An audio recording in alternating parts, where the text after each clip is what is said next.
Alright, alright. Ganda na dito, ayos na.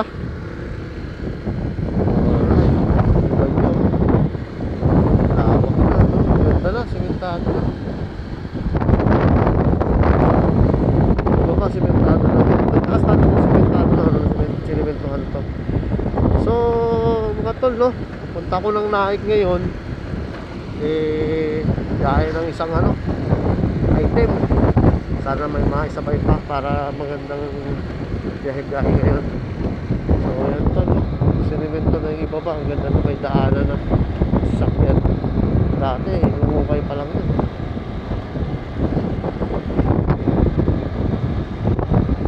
Lawak, no?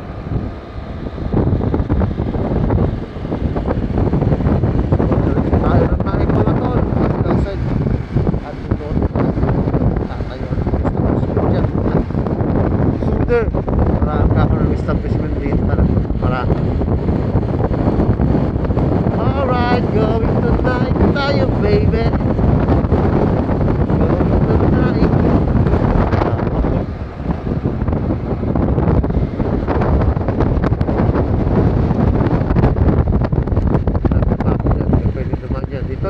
Pwede naman kasi papasok na yan mainit pa rin ang panahon. Ito medyo hindi magandang daan dito, hindi pa sinimento, no? Yung daan dito na putol yung semento nila. Talagang nila prioritize na yung loob, pandan loob. So ito rough road pa tawag sa ganitong daan. Yan, mga kambing na sa daan. Daming kambing ni tatay, oh. Alright, init talaga, pero paano, may magandang haplos ng hangin. Okay. Rough road, di kagandahan ng daan, ayos lang yan.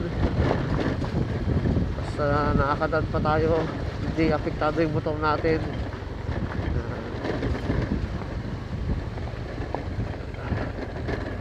Lulusong tayo dito.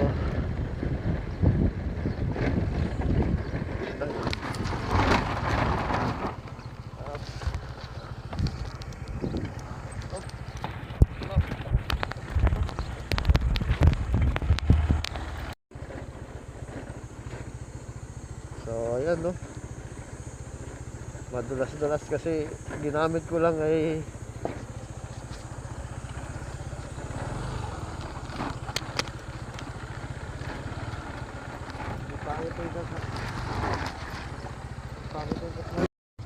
hindi na maganda yung daan dito. Sapa na to, kabila ang sapa.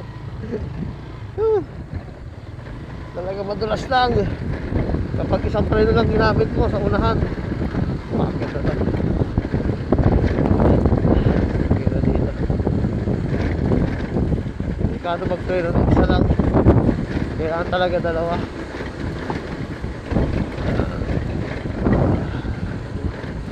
Labasan na dito. Pangit ang daan dito. Naayos na to.